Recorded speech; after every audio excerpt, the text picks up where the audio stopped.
You're not going to want to hear this, but you've got to forgive them. You've got to forgive them, and you probably need to forgive yourself.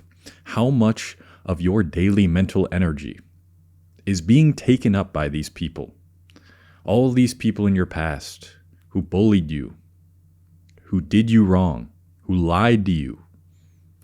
What is it doing to you to keep that space within your mind reserved for those people? And the only way that space becomes eliminated is by forgiving them.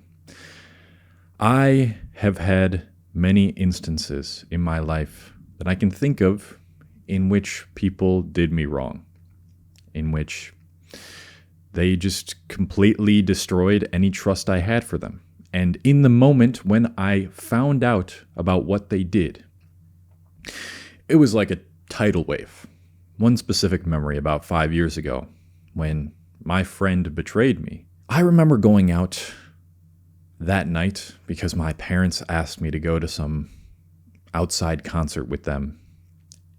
And I was sitting there listening to the music, but I wasn't really listening to it because the music was simply background noise for what was going on in my mind. What was going on in my mind were memories I had of this friend, of all the things we did together, all the experiences we shared. And just like that, he's no longer my friend anymore. And I could not forgive him for months. And so it took up so much of my mind. And I had to come to terms with the fact that I'm never going to get the closure that I want from this. I wanted him to come to my face and say he was truly sorry and give a whole spiel about why he shouldn't have done the thing that he did. But that was never going to happen. And I was waiting for this imaginary scenario in order to finally lift that weight off of me that he put on me. He did that to me. I would put the blame on him, say I can't forgive him for what he did. Now notice what I said there. It was his fault. He's the one who hurt me. Yes, there are things that people are going to do that no matter what, no matter how mentally resilient you are, it's going to hurt you. You're a human being. We're social creatures. When other people do us wrong or treat us badly, it's going to hurt, especially if we value the opinion of that other person. But to blame them for your life turning out the way that it does in the future after that terrible event happens, and keeping that in your mind because, oh, they never forgave me, I need that forgiveness. At that point, it starts to become more of a you problem than a them problem. Now, in saying forgiveness, a lot of you might be thinking that's like forgetting what happened and giving them a guilt-free pass, I guess. Well, no, I'm not telling you to become friends with these people again or to be happy-go-jolly every time you see them. What I'm saying is, if you're waiting for this fantasy world in which this person does the imaginary task or scenario that you need in order to move on from this thing, you are reserving a bunch of mental space for a fantasy, for something that's never going to happen. You don't need this person to respect you. You don't need this person to be sorry. All you need to do is forgive them, not forget. If you don't want to, you don't have to forget about it. It taught you something. And move on. Move on with your life. I know that is very hard if what this person did completely reshaped how you feel about reality. You know, think about a lot of these situations where we can't forgive the other person. It's usually something so detrimental to our well-being, to our mental health, that it completely reshapes how we feel about any other situation like that going forward. Like friendships, let's say. Maybe you become even less trustworthy of people in general because of how many people have bullied you and did you wrong in the past. Well, a huge part of why that reshaping happens is because you never learn how to forgive the people who have warped and distorted what reality is really like for you. And if you continue living in that distorted reality, well, it's going to affect all of your future relationships. All of your future relationships are going to be harder because you're going to be viewing them from the perspective of the people who have hurt you in the past. You're going to assume certain things about these people, and it's going to be harder for you to open up and for you to connect with other people. The question is, how do you do that, right?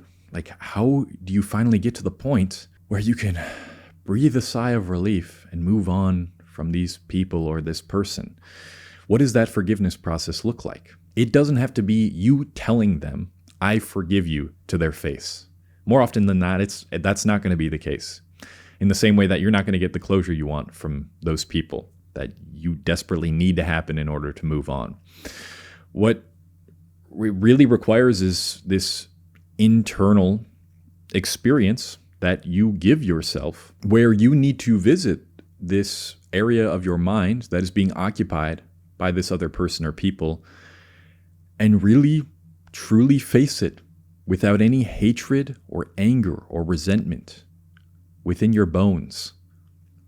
You look at this person or people, the vision of them in your heads, and you say, I don't know what you were thinking in that moment, but I know human beings are definitely not perfect. I know that sometimes what these people do are intentional, and that's fucked.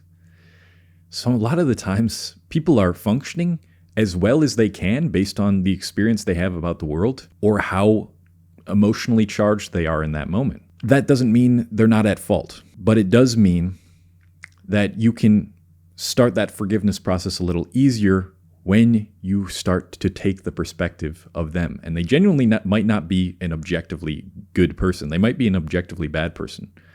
But when you understand this in no way takes away from my value as a person, from my worth as a person, because you are functioning based on what you do in that moment, how you felt in that moment, how you feel about other people, because very often people's actions towards others are a reflection of how they treat themselves. Then you can come at them in this vision of your mind with a bit of more empathy, a bit more understanding, and say to them, say to that vision, I'm not going to forget this, probably. There's going to be a little part of me that was always going to be scarred by this, but I do forgive you. I forgive you even if you know what you did, and you let that vision, that crevice of your mind just dissipate. Another thing you can do if the whole vision and being in your mind thing is a little too complex or vague is you can write out a letter to that person that explains why you forgive them, why you're not going to forget what they did, how it made you feel, all the things you would like to tell to them, basically, but you know it might not be appropriate or you're not able to anymore. Write it in that letter and keep it to yourself. Don't give it to them. Write down everything you wish you would have said to them. And keep that in a place where you can revisit it if you need to, if you're having trouble moving on and forgiving this person or people. The biggest thing you've got to understand, I know it's a little corny, is that nobody can really hurt you without your permission.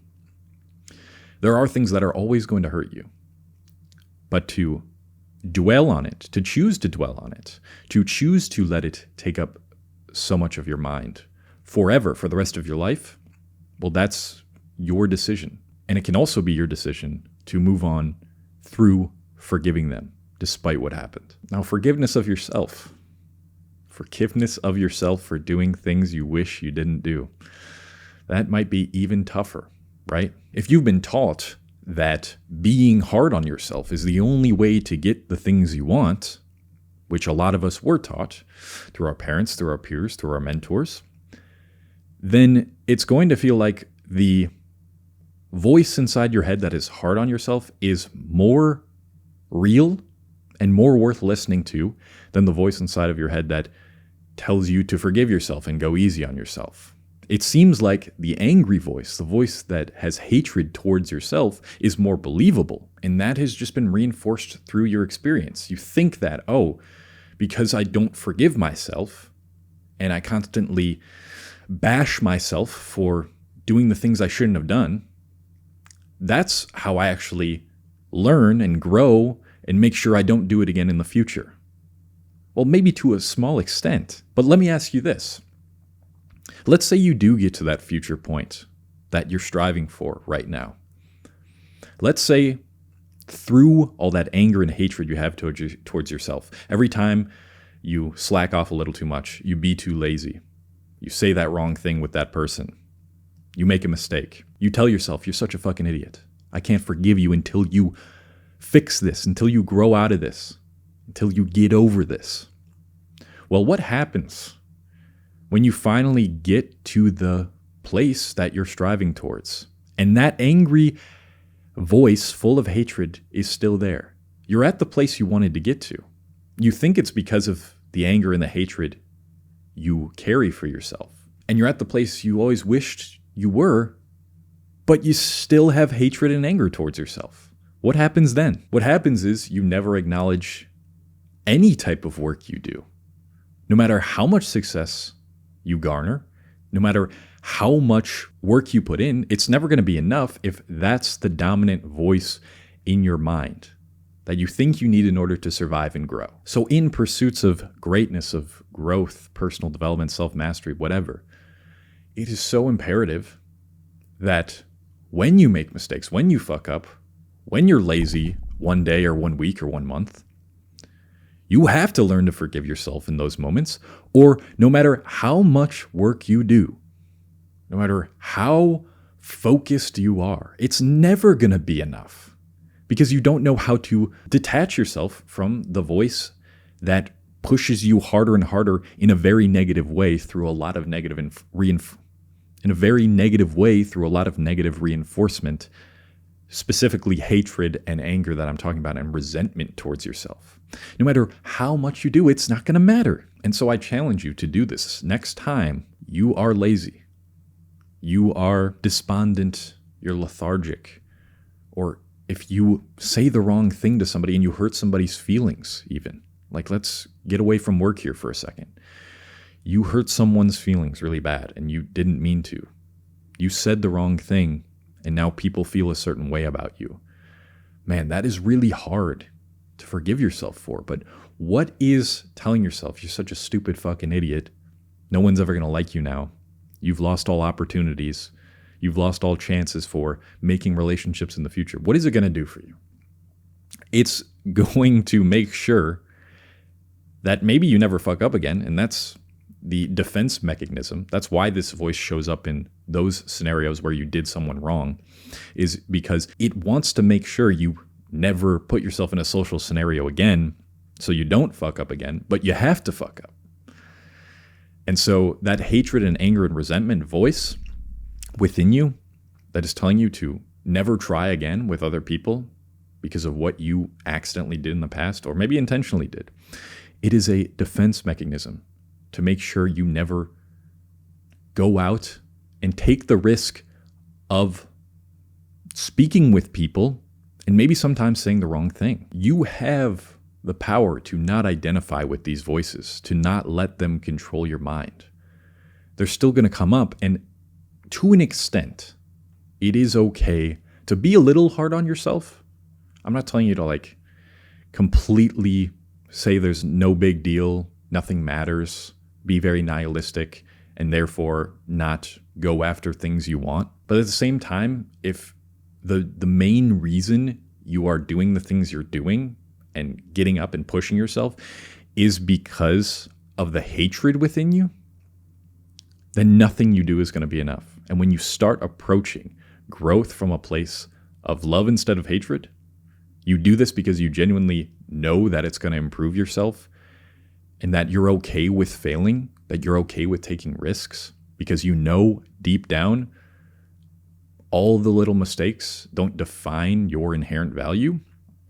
That's when all the work you do and all the fuck ups you have with other people, all the mistakes you make with other people, the things you say that you wish you wouldn't have said, it all becomes a fulfilling part of the process of being human. So meet that voice the next time you feel like you can't forgive yourself for what you did.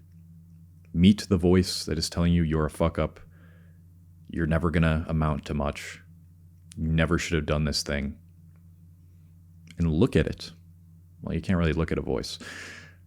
Just meet it and say, I forgive you. When you do this, something interesting is going to happen. That voice that was never acknowledged, that was implanted within you, that is there to help you survive and be defensive and not let you live the life you want and live in complacency and comfort so you don't hurt yourself again or hurt others, it's going to start to quiet itself. It's going to start to be less believable. And you will find that you approach every mistake or part of life that guarantees some sort of fuck up. Because fucking up is necessary in this life in order to get what you want, and you're going to constantly make mistakes. It will all become a fulfilling part of the process of becoming someone different. It's time to let that negative energy go, bro. It's been holding on to you. It's been weighing you down for way too long. And it's doing you way more harm than good.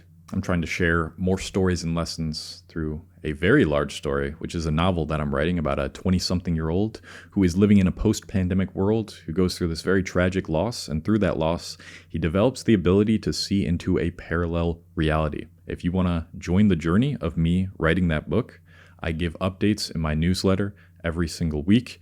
So if you want to subscribe to that newsletter, the link is in the description. And I talk to a great group of people in my self-mastery school every weekend as well. This is where we meet in a video call once a week to discuss ideas like this, to forgive ourselves, to move on from things that have warped our reality in the past, and to grow into a new, more evolved person who can handle life's challenges. If that is something that's up your alley, the link is in the description to that as well. And thank you for watching.